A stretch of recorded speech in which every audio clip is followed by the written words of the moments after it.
Hello दोस्तों, नमस्कार। Welcome to C S solution. आज के इस लेक्चर में हम देखेंगे H P S S C का लेटेस्ट जे पेपर जो 19 दिसंबर 2021 को हुआ था। 19 दिसंबर 2021 को हुआ था। जे आई टी पोस्ट कोड 903। इस पेपर का पार्ट 1 ऑलरेडी चैनल पे अपलोड हो चुका है, जिसमें हमने 40 क्वेश्चन डिस्कस किए थे और हमने एक लेक्चर और अपलोड किया है जिसमें हमने डिफ़िकल्ट क्वेश्चन को भी स्टडी किया था और काफ़ी डीप तरीके से स्टडी किया था। आज के इस लेक्चर में हम जो क्वेश्चन बच गए थे रिमेनिंग उनको डिस्कस करेंगे और इस लेक्चर में भी हम सिर्फ 40 क्वेश्चन डिस्कस करेंगे। 40 पार्ट 1 में डिस्कस हो चुके हैं, 40 इस पार्ट में होंगे और 40 नेक्स्ट पार्ट में होंगे। 40 यहाँ 120, टोटल 120 क्वेश्चन पेपर में आए थे। जो लोग चैनल पर नए हैं चैनल को सब्सक्राइब कर दीजिए ताकि हर एक लेटेस्ट नोटिफिकेशन आप तक पहुँच सके। Okay, let's start with question number 41। इसमें पूछा गया था arithmetic logic unit is a fundamental part of dash of a computer. It is the part of CPU, Central Processing Unit. Option A is the right answer. CPU. 42 में पूछा गया था The dash in a computer provide the option to change the priority of booting option in the computer system. The right answer is option B, BIOS setting. Option B is right answer. BIOS setting. Basic Input Output System इसका पूरा नाम है।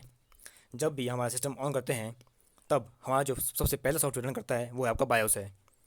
इस software में एक test perform होता है, post power on self test. उस टेस्ट का काम है आपके सिस्टम के हर एक कंपोनेंट को चेक करना कि वो प्रॉपर तरीके से काम कर रहा है कि नहीं कर रहा है, सारे हार्डवेयर कंपोनेंट को चेक करना, सारी कनेक्टिविटी को चेक करना, इसका काम है। और क्वेश्चन में पूछा गया था कि बूटिंग ऑप्शन की आपने प्रायोरिटी चेक करनी है। अगर आप उसको चेंज करना चाहते हैं प्रायोरिटी को कि आपका बूट सिस्टम किस तरीके से हो तो आप बायोस में जाके करेंगे। चलिए बाकी के ऑप्शन को समझते हैं। जैसे कि आपको पता है कि हम हर एक क्वेश्चन को डीप तरीके से स्टडी करते हैं, इसलिए हम बाकी के ऑप्शन को भी स्टडी करेंगे।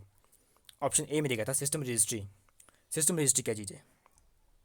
सिस्टम रजिस्ट्री आपका एक सेंट्रल हायरार्किकल डाटाबेस है जिसका यूज़ है to store necessary information to configure the system for one or many user as well as application usage and your hardware devices. And system registry contain information that window continuously reference during operation, such as profile of each user and application installed in computer and type of each document the user can create, as well as what hardware exists on system and all the ports that are being used. इन सभी activity को check करता है system registry. एक central database है, इसके अंदर hierarchical flow इसमें होता है। इन सारी चीज़ इसमें होती है, विंडोज से रिलेटेड सारी चीज़ें इसमें होती है कि कौन सी एप्लीकेशन इंस्टॉल हुई है, कौन सा हार्डवेयर इसमें एग्जिस्ट करता है, कितने पोर्ट्स काम कर रहे हैं, एक्सेट्रा। ऑप्शन सी में देखा था कंट्रोल पैनल। कंट्रोल पैनल आपका माइक्रोसॉफ्ट विंडो का कंपोनेंट है that provide us ability to viewed and change the system setting. System की सेटिंग को चेंज करना या फिर कोई व्यू करना, ये काम है कंट्रोल पैनल का। कंट्रोल पैनल की हेल्प से आप सिस्टम की सेटिंग को देख सकते हैं कि क्या क्या सेटिंग बाय डिफ़ॉल्ट है और उसको अपने हिसाब से चेंज कर सकते हैं और किसी भी सॉफ्टवेयर को आप अनइंस्टॉल भी कर सकते हैं। ऑप्शन डी में लिखा था सिस्टम रिकवरी। सिस्टम रिकवरी का यूज़ तब किया जाता है जब आपका सिस्टम डैमेज हो चुका है या फिर आपके कुछ फाइलें डिलीट हो चुकी है due to some problem of virus. उस वक्त आप सिस्टम रिकवरी के टूल का यूज़ करते हैं अपनी सारी फाइलों को बैकअप करने के लिए और अपनी सारी फाइलों को रिकवर करने के लिए। 43 में देखा था which is a wireless technology that use multiple transmitter and receiver to transfer more data at same time. ऐसी कौन सी डिवाइस है वो भी वायरलेस जिसमें आपके मल्टीपल ट्रांसमीटर होते हैं एंड मल्टीपल रिसीवर होते हैं, that is MIMO. Multiple input multiple output. Option C is the right answer, MIMO। Multiple input and multiple output इसका आंसर है। एंड ऑप्शन ए में लिखा था WEP का पूरा नाम है वायर्ड इक्विवेलेंट प्राइवेसी।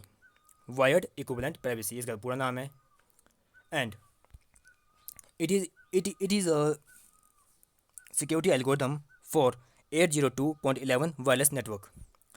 802.11 आपका वाईफाई का IEEE स्टैंडर्ड है, वहाँ पे इसका यूज़ किया जाता है WEP का, wired equivalent privacy. Option B में लिखा था SSID। SSID का पूरा नाम है service set identifier.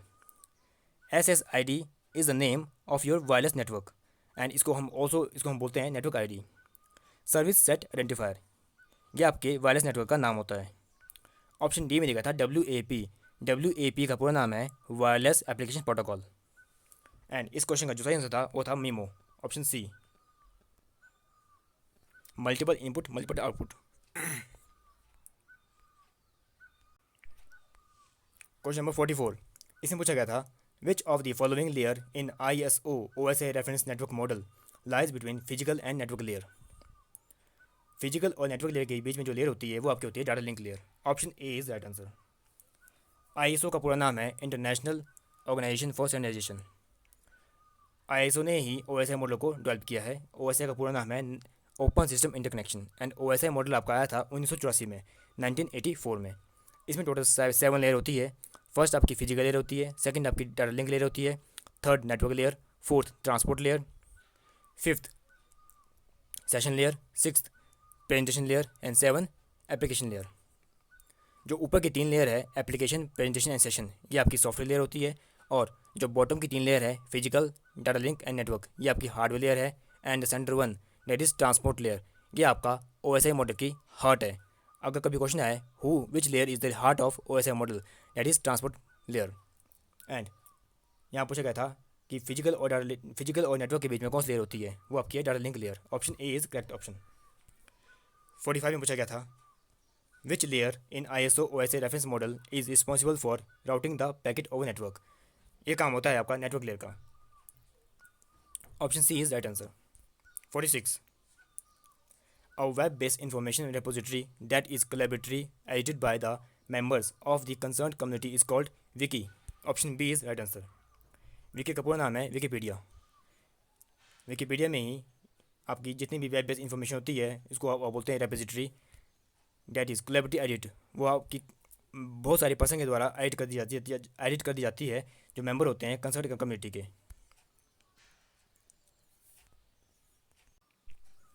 Question number 47, इसमें पूछा गया था the frequency band of the spectrum reserved for unlicensed usage is called, it is called ISM, option B is right answer. ISM का पूरा नाम है industrial scientific and medical radio band, industrial scientific and medical radio band, ये इसका सही answer है ISM band. And ISM band refers to group of radio band or radio spectrum that are internationally reserved for use of radio frequency energy intended for scientific, medical and industrial requirement rather than communication। Communication के बजाय इसकी जो requirement की जो use है वो आपका scientific, medical and industrial में है ISM बैंड का। बाकी के ऑप्शन को समझते हैं। ब्लूटूथ, ये तो आपको पता ही है, आपको फाइल शेयर करने के काम आता है और बहुत कम रेंज को कवर करता है। ऑप्शन सी में दिया गया था ISP। ISP stands for internet service provider. ISP की वजह से ही आप वेब को एक्सेस कर सकते हैं और इंटरनेट की हर एक सुविधा को प्राप्त कर सकते हैं। ISP एक कंपनी या एक संगठन या फिर ऑर्गेनाइजेशन है जिसके थ्रू आप वेब को एक्सेस कर सकते हैं और इंटरनेट को यूज़ कर सकते हैं। ISP के एग्जाम्पल आपके हैं जैसे कि जियो हो गया, BSNL हो गया, एयरटेल हो गया, एक्सेट्रा। ऑप्शन डी में दिया था वाईफाई। वाईफाई का पूरा नाम है wireless fidelity and wifi is a wireless technology. It is use to connect your smartphones, computer, tablet और other devices to internet. Internet से इन डिवाइसों को कनेक्ट करना ये काम है वायरलेस टेक्नोलॉजी का, दैट इज़ वाईफाई। 48 पूछा गया था a computer can capture all packet being transmitted over the shared transmission medium by setting the network interface in dash mode। ये आपका मोड होगा प्रोमिसियस मोड। अगर आपका ये मोड ऑन है तब आप एक शेयर्ड नेटवर्क में सारे पैकेट्स को एक्सेस कर सकते हैं। एक नेटवर्क आपका है उसमें आपके बहुत सारे डिवाइस कनेक्टेड है और अगर वो शेयर्ड इंटरफेस से कनेक्टेड है तो हर एक डिवाइस हर एक पैकेट को रिसीव कर सकती है, उसको कैप्चर कर सकती है। यही से पूछा गया था a computer can capture all packet. कोई भी कंप्यूटर है वो कैप्चर कर सकता है हर एक पैकेट को transmitted over the shared transmission medium. एक मीडियम आपका है जो शेयर्ड है। शेयर्ड का मतलब है कि हर एक डिवाइस उसको एक्सेस कर सकती है। तो ऐसा करने के लिए हमें नेटवर्क इंटरफेस को किस मोड में सेट करना होगा? हमें सेट करना होगा प्रोमिस्कस मोड में। Option C is right answer.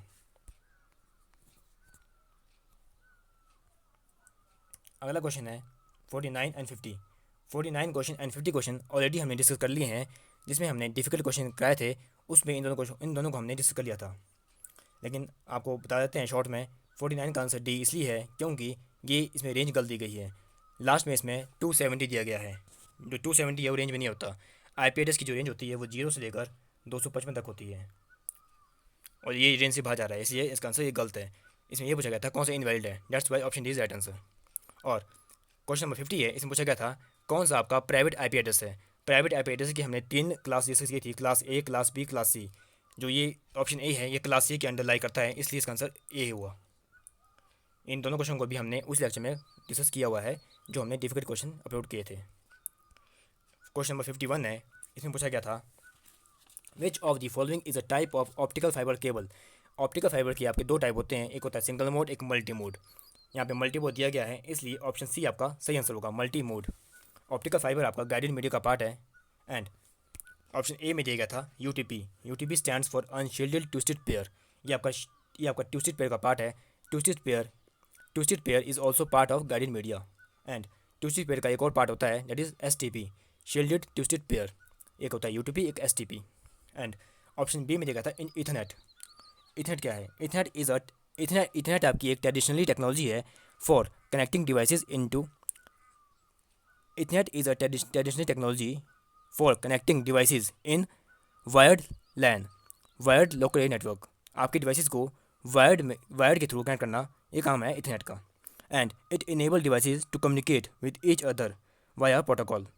हर एक डिवाइस आपस में कम्युनिकेट करेगी, किसकी वजह से? प्रोटोकॉल की वजह से। प्रोटोकॉल क्या है? आपका set of rules for communicating. And इसको आप बोल सकते हैं कॉमन नेटवर्क लैंग्वेज। नेटवर्क की एक कॉमन लैंग्वेज है प्रोटोकॉल, यही आपका सेट ऑफ रूल्स है जो आपका डिवाइसेस के बीच में इस्टेब्लिश होता है आपस में कम्युनिकेट करने के लिए, दैट इज इथरनेट।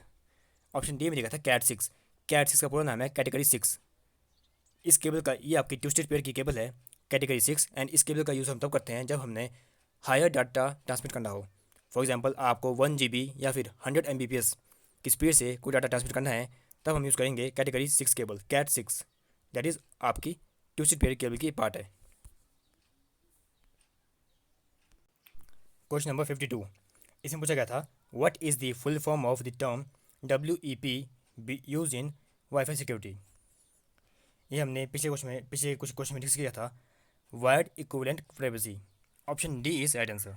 ये WEP का पूरा नाम है और ये वाईफाई में यूज़ किया जाता है as a security algorithm. 53, which of the following is generally not a function of OS। Operating system का कौन सा फंक्शन नहीं है? That is word processing. ये आपका ऑपरेटिंग सिस्टम का फंक्शन नहीं है, ये आपका MS वर्ड का काम है। लेकिन process management, protection and security and memory management, ये आपका ऑपरेटिंग सिस्टम का काम है, but word processing is not a function of operating system. 54, which of the following CPU scheduling algorithm may not cause starvation. इसका जो सही answer है option D, round robin scheduling. पहले आपको पता होना चाहिए कि स्टारवेशन क्या चीज़ है। स्टारवेशन आपकी एक CPU शेड्यूलिंग में प्रॉब्लम आती है। स्टारवेशन का मतलब है कि आपके पास बहुत सारे प्रोसेसेस हैं, लेकिन कोई एक ऐसा प्रोसेस है जो काफ़ी लंबे समय से CPU का वेट कर रहा है। हालांकि वो तैयार है एग्जीक्यूट होने के लिए, लेकिन उसको CPU अलॉट नहीं हो रहा है। वो क्यों नहीं हो रहा है? क्योंकि जो CPU है वो बाकी प्रोसेसेस में बिजी है जो हायर प्रायोरिटी के हैं, इसलिए ये प्रॉब्लम आती है starvation. In starvation a process wait for CPU for a long time and CPU cannot allot due to its low priority. Maximum में तो ये आपकी प्रॉब्लम प्रायोरिटी शेड्यूलिंग में आती है, लेकिन shortest job first and shortest remaining time first, इसमें भी ये प्रॉब्लम थोड़ी बहुत देखने को मिलती है, इसलिए इन तीनों में इसको कंसिडर किया गया है। लेकिन राउंड रॉबिन शेड्यूलिंग में स्टारवेशन की कोई प्रॉब्लम नहीं होती। राउंड रॉबिन शेड्यूलिंग आपका अगर रिस्पॉन्स टाइम के हिसाब से देखा जाए सबसे बेस्ट एल्गोरिथम है राउंड रॉबिन शेड्यूलिंग, क्योंकि इसमें टाइम क्वांटम का यूज़ किया जाता है। हर एक प्रोसेस को कुछ कुछ टाइम के लिए एग्जीक्यूट किया जाता है और इस चीज़ में आपका मैक्सिमम प्रोसेस कवर हो जाते हैं। फॉर एग्जाम्पल आपके 5 प्रोसेस है तो हर एक प्रोसेस को हमने टाइम अलाउट करेंगे। फॉर एग्जांपल हमने 2 मिली सेकेंड का टाइम अलाउट किया, तो हर 2 मिली सेकेंड के बाद आपका प्रोसेस चेंज होगा। इसको बोलते हैं कंटेक्स्ट स्विचिंग। एक प्रोसेस आया, 2 मिली सेकेंड तक एग्जीक्यूट हुआ, then this process go to in ready queue, फिर अगला प्रोसेस आएगा रनिंग क्यू में आएगा, वो भी 2 मिली सेकेंड के लिए चलेगा, फिर अगला आएगा। ऐसे करते करते हर एक प्रोसेस का नंबर CPU में पड़ जाता है और सबको CPU अलाउट होता है। लेकिन स्टारवेशन में ऐसा नहीं होता। स्टारवेशन में कोई एक प्रोसेस काफ़ी लंबे समय से वेट कर रहा होता है CPU का, जो कि CPU उसको अलाउट नहीं हो रहा होता है। और स्टारवेशन की प्रॉब्लम को सॉल्व करने की टेक्निक आती है एजिंग। एजिंग। इस टेक्निक की वजह से हम स्टारवेशन की प्रॉब्लम को ख़त्म कर सकते हैं। इसमें हम क्या करते हैं, एजिंग में हम क्या करते हैं, ग्रेजुअली जो प्रोसेस की प्रायोरिटी होती है उसको इंक्रीज़ कर देते हैं। हर 15 मिनट बाद हम प्रोसेस की प्रायोरिटी को इंक्रीज़ करते हैं, जिससे कि उसकी प्रायोरिटी थोड़ी हाई हो जाती है और उसका जो चांस है काफ़ी हाई हो जाता है सीपीयू को मिलने के लिए। इस क्वेश्चन के लिए इतना ही काफ़ी है। अगला क्वेश्चन है 55। इसमें पूछा गया था A dash is a memory area that store the data while it being transferred between two devices or between device and application. That is buffer. Option C is right answer. Buffer is a memory area that store the data while it is being transferred between two devices or between device and application. या फिर वो दो devices हो या फिर कोई application या device के बीच की बात हो तो आपका बफर यूज़ किया जाएगा। ऑप्शन ए में दिया गया था स्पूल। स्पूल का पूरा नाम होता है simultaneous peripheral operation online. S से आपका हो गया साइमल्टेनियस, पी से हो गया पैराफेरियल, ओ से हो गया आपका ऑपरेशन एंड नेक्स्ट ओ से हो गया आपका ऑन एंड एल से हो गया line. Simultaneous peripheral operation online. Spool और बफर में सिर्फ एक ही डिफरेंस है। जो आपका स्पूल है वो प्रोसेस करता है two job at same time, वो एक समय पे दो प्रोसेस को हैंडल कर सकता है, लेकिन बफर एक समय पे सिर्फ एक ही प्रोसेस को हैंडल करेगा। सिर्फ इन दोनों के बीच में ये डिफरेंस है। ऑप्शन बी में देखा था स्टैक। स्टैक आपका एक लीनियर डाटा स्ट्रक्चर है which follow a particular order in which operation are performed. एक ऑर्डर को परफॉर्म करेगा ऑपरेशन को परफॉर्म करने के लिए, और इसका जो प्रिंसिपल है वो है last in first out. Stack का प्रिंसिपल है LIFO, LIFO. Last in first out इसलिए है क्योंकि जो आइटम इसमें सबसे लास्ट में आएगी सबसे पहले वो ही इसमें पॉप होगी।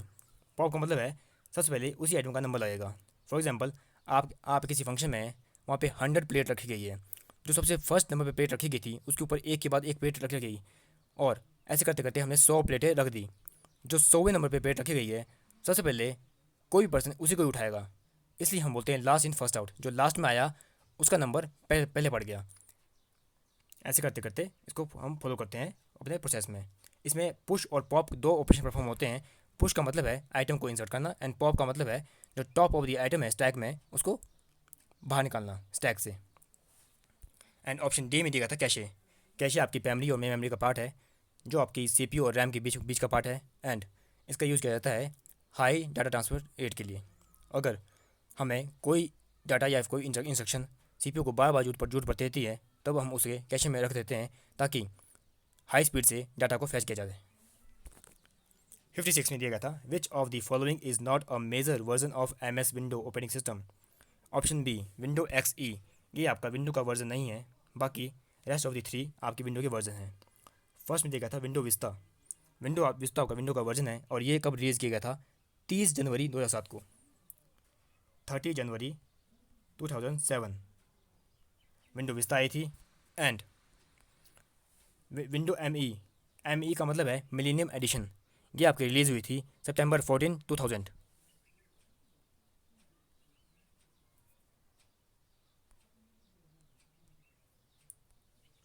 सितंबर 2000 को रिलीज़ हुई थी window ME, window millennium addition.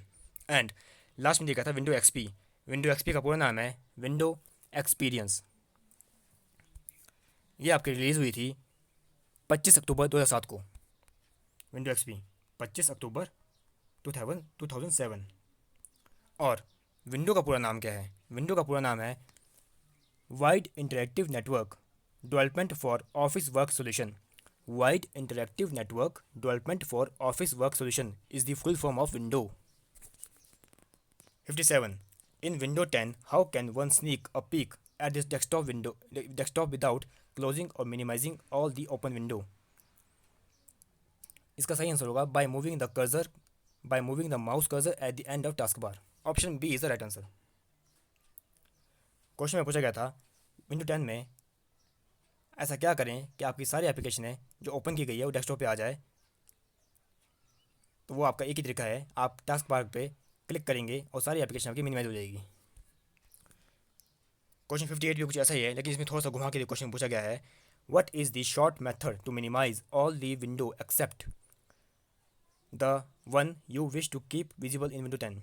इसमें बोला गया है कि आपने आपके पास बहुत फॉर एग्जांपल आपके पास बहुत सारी विंडो ओपन है, लेकिन उन बहुत सारी विंडो ओपन में से आप चाहते हैं किसी एक विंडो पे काम करना और रेस्ट ऑफ द विंडो जो ओपन है वो आपकी मिनिमाइज हो जाए। तो उसका एक क्या तरीका है जो एक ही स्टेप में काम को ख़त्म कर दे, वो है आपका है by grabbing the window title bar using mouse and shaking it. Option B is right answer. आपके पास विंडो होती है, आपने विंडो के इस पार्ट में, इसको बोलते हैं टाइटल बार, माउस को शेक करना है लेफ्ट राइट, काफ़ी ज़ोर से माउस को हिलाना है। इससे क्या होगा कि जो आपकी ये विंडो है ये ओपन रहेगी, बाकी जितनी विंडो आपने ओपन की गई है वो सारी एक ही स्टेप में मिनिमाइज हो जाएगी। 59. In Windows 10, the dash provide quick access to notification, toggle, battery, saver mode, choose a network and access table mode, tablet mode. That is आपका action centre. Option C is right answer. Next question में पूछा गया है which of these describe a situation when a computer does not respond to any input from user. ऐसी कौन सी situation है जब आपका कंप्यूटर किसी भी इनपुट को रिस्पॉन्ड नहीं करता यूज़र के, वो आपकी है हैंग। जब आपका सिस्टम हैंग हो जाता है तो वो किसी भी इनपुट को रिस्पॉन्ड नहीं करता जो यूज़र परफॉर्म करता है। That's why option B is right answer. Option A में देगा था स्लीप। स्लीप मोड को आप बोलते हैं स्टैंड बाई मोड या फिर टर्न ऑफ डिस्प्ले। इसका मतलब है कि आपका कंप्यूटर या फिर मॉनिटर जो आपका है वो लो पावर स्टेट में चला जाएगा और आपको जो डिस्प्ले है उसकी जो स्क्रीन है वो ऑफ हो जाएगी, आपको ब्लैक स्क्रीन दिखाई देगी। Turn off display. And option C में देखा था सस्पेंड। सस्पेंड का मतलब है saving the current state in your RAM. जो भी आपकी सिस्टम पे आप काम कर रहे थे उसकी स्टेट को रैम में ये सेव करेगा करंटली और भी temporarily. And put your or peripherals as well as computer device in low power consumption mode. आपके कंप्यूटर को और जितनी भी आपकी पेरिफेरल डिवाइस है उनको लो पावर कंजप्शन मोड में ये डाल देगा। लेकिन अगर बाई चांस लाइट चली गई तो आपका जो कंटेंट है वो आपका डिलीट हो जाएगा क्योंकि वो रैम में है। अगर वो सेव नहीं है तो वो कंटेंट आपका लॉस हो जाएगा। ऑप्शन डी में देखा था बूट। बूट का मतलब होता है सिस्टम को ऑन करना। 61. A dash is a situation that arises when two threads access a shared variable simultaneously and the final value in the variable depend upon the order of execution of thread instruction, that is race condition. Option B is right answer. Thread आपका एक small part होता है process का। Application आपकी बहुत सारे process से मिलकर बनती है एंड आपका प्रोसेस जो है बहुत सारे थ्रेड से मिलकर बनता है। ये इसकी चेन है application process thread. Thread is the smallest unit of every process.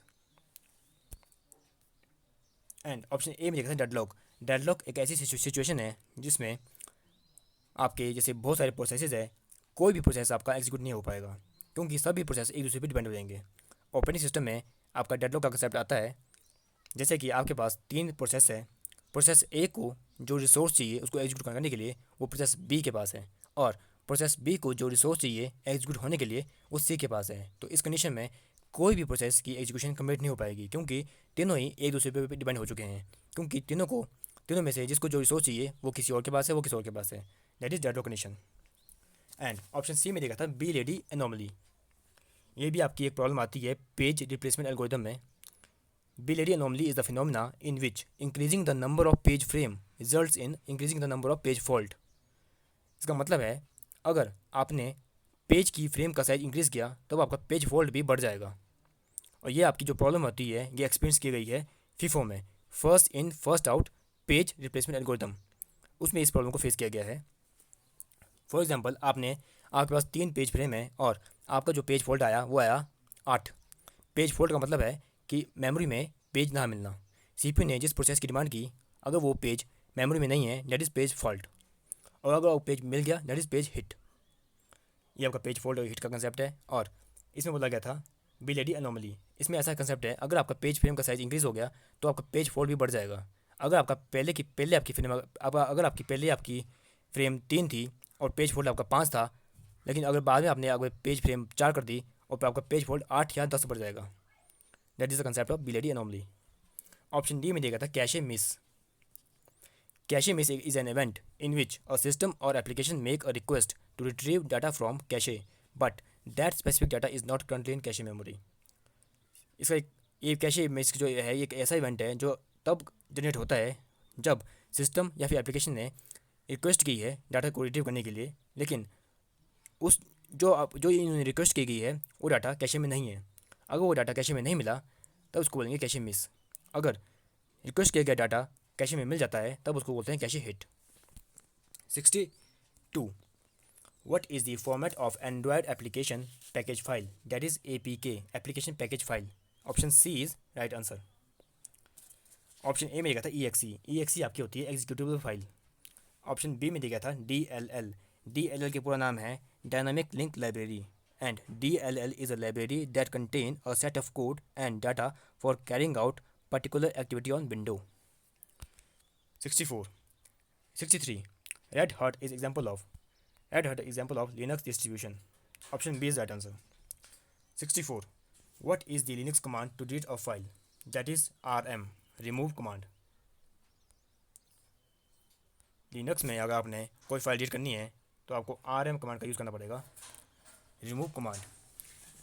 Remove और डिलीट में सिर्फ ये डिफरेंस है, जो रिमूव है वो एक स्पेसिफिक फाइल को डिलीट करेगी, लेकिन जो डिलीट है वो एक पूरी की पूरी डायरेक्टरी को डिलीट कर देगी।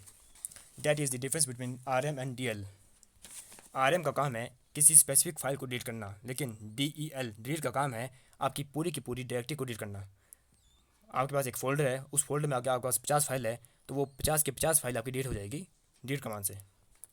एंड ऑप्शन डी में देखा था किल।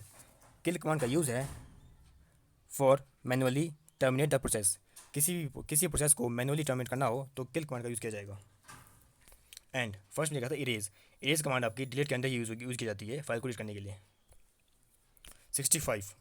A dash is an read one statement at a time, translate it into machine code, execute it, and then goes to the next statement of the program. That is interpreter. Option B is right answer. Interpreter का काम है one by one line को transmit करना and explain करना, लेकिन compiler का काम है एक ही स्टेप में पूरे के पूरे प्रोग्राम को चेंज करना एंड ट्रांसलेट करना। कंपाइलर, असेंबलर एंड इंटरप्रेटर ये तीनों आपके लैंग्वेज ट्रांसलेटर हैं। असेंबलर का काम है असेंबली लैंग्वेज में लिखे गए प्रोग्राम को मशीन लैंग्वेज में कन्वर्ट करना, एंड इंटरप्रेटर और कंपाइलर का काम है हाई लेवल लैंग्वेज में लिखे गए प्रोग्राम को मशीन लैंग्वेज में कन्वर्ट करना। कंपाइलर और इंटरप्रेटर में सिर्फ एक ही डिफरेंस है, कंपाइलर आपका एक ही स्टेप में पूरे के पूरे प्रोग्राम को कंपाइल करेगा एंड ट्रांसलेट करेगा, लेकिन इंटरप्रेटर आपका step by step line by line program को ट्रांसलेट करेगा, एंड अगर उसमें कोई एरर है तो आपको मैसेज आएगा, अदरवाइज ये नेक्स्ट लाइन पे ट्रांसमिट करेगा। Option C linker. लिंकर का काम है जितनी भी आपकी प्रोग्राम है उन सभी की प्रोग्राम की ऑब्जेक्ट फाइल को लिंक करना और एक सिंगल एग्जीक्यूटिबल फाइल बनाना, और जब वो सिंगल एग्जीक्यूटिव फाइल बन जाती है उस फाइल को सेकेंडरी मेमोरी से मेन मेमोरी में लेके आना, that is the work of loader. Linker और लोडर में ये डिफरेंस है, लिंकर काम करता है आपका ऑब्जेक्ट फाइल को लिंक करने का और उसको एग्जीक्यूटिव फाइल बनाने का, लेकिन उस एग्जीक्यूटिव फाइल को सेकेंडरी मेमोरी से मेन मेमोरी लाने का काम है लोडर का। That's enough for this question. 66. Which use mnemonic for machine instruction and names for CPU, register and memory location? That is assembly language. Option D is right answer. जो आपकी assembly language होती है उसमें आपके mnemonic use किए जाते हैं, जैसे कि ऐड के लिए ADD, सबट्रैक्ट के लिए SUB etcetera. 67. Which of the following programming language was invented by Guido van Rossum? Option D is right answer, Python. Python language आपकी 1991 में आई थी और इसके इन्वेंटर है गाइडो वैन रोसम।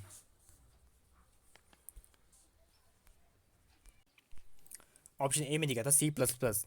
सी प्लस प्लस के जो फादर हैं वो हैं Bjarne Stroustrup. B जार्ने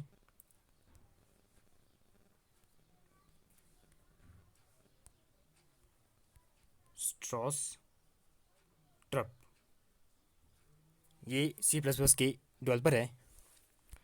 and option B में देखा था सी आपकी प्रोसीजर लैंग्वेज है और ये आई थी 1972 में। इसके फादर हैं डेनिस रिची और ये लैंग्वेज डेवलप की गई थी आपकी AT&T बेल लेबोरेटरी में। AT का मतलब है एडवांस टेक्नोलॉजी। ऑप्शन सी में देखा था जावा लैंग्वेज आपकी आई थी 1995 में, 1995 में, और जावा के जो फाउंडर है वो है James Gosling, and company behind this is Sun Micro System. 68. Which of the following programming language use the concept of classes? Classes का जो कंसेप्ट है वो आपका आता है ऑब्जेक्ट ओरिएंटेड में। Option B is right answer. 69, आपको एक फ्लो चार्ट दिया गया था और आपने बताना था कि इसका क्या रिजल्ट आएगा। ये क्वेश्चन हमने ऑलरेडी डिस्कस कर लिया है डिफ़िकल्ट क्वेश्चन वाली लेक्चर में। इसका आंसर है कंप्यूट फैक्टोरियल। आप उस लेक्चर को देख लीजिए, वहाँ पे इसको काफ़ी डीप में समझाया गया है। उसका लिंक भी हम वीडियो के डिस्क्रिप्शन में दे देंगे। अगला क्वेश्चन है 70, how will you create a perfect circle using oval tool in MS PowerPoint? The right answer is option C, by holding shift key while dragging mouse to draw oval. 71, which of the following is not a type of animation in MS PowerPoint? That is rotation. Rotation में animation कोई type नहीं होती। 72, the dash view show current slide, the next slide, speaker notes and timer to help the presenter. That is presenter view. Option B is right answer. 73, what is the correct character sequence to be typed in a equation editor MS Word to insert mathematical formula? ये आपको formula दिया गया था, आपकी correct sequence क्या होगी? वो आपकी होगी ऑप्शन बी में जो दिया गया है। Option B is right answer. 74, what are the name of two fictional character commonly depicted are user to demonstrate cryptography system and protocol? That is Bob and Alice. Option D is right answer. 75, plain text is transformed into dash by applying the encryption algorithm. That is ciphertext. जो आपका plain text होता है वो आपका normal text होता है, आपका normal message, लेकिन जब उस मैसेज को हम इंक्रिप्शन से चेंज करते हैं, उसमें इंक्रिप्टिंग एल्गोरिथम लगाते हैं, तो वो बनता है cipher text. 76, Bitcoin and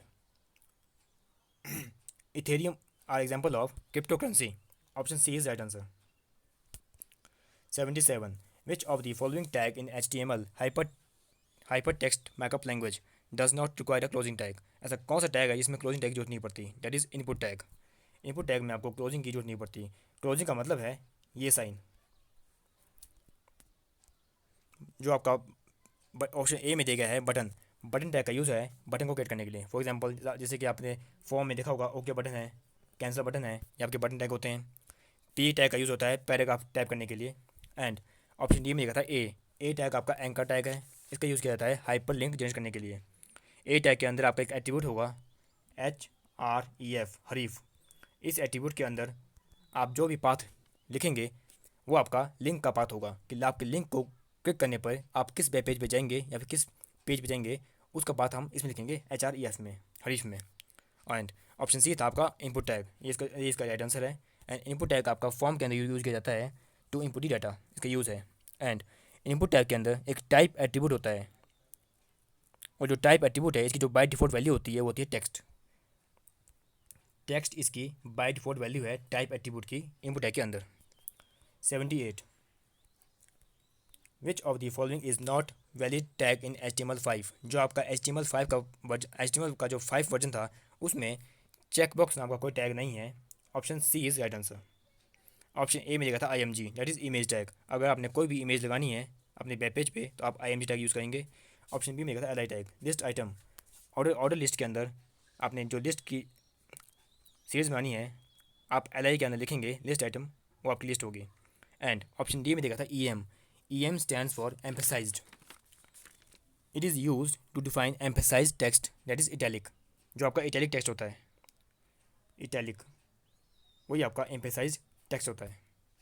79, which language is mainly use for client server scripting in HTML document? That is JavaScript. JavaScript आपकी आई थी 1995 में। And the father and developer of JavaScript is Brendan एक इसकी डेवलपर है। बाकी लैंग्वेज को हमने डिस्कस कर लिया है। 80, which of the following HTML tag is use to create a numbered list in item? अगर आपने नंबर लिस्ट करनी है तो आप यूज़ करेंगे order list. Option D is right answer. Order list में आपके 1 2 3 इस तरीके से नंबर आते हैं, या फिर आपने ABCD या फिर रोमन 1 2 3 एक्सेट्रा नाम से सर्च होता है ऑर्डर लिस्ट। इसमें एक ऑर्डर परफॉर्म होता है।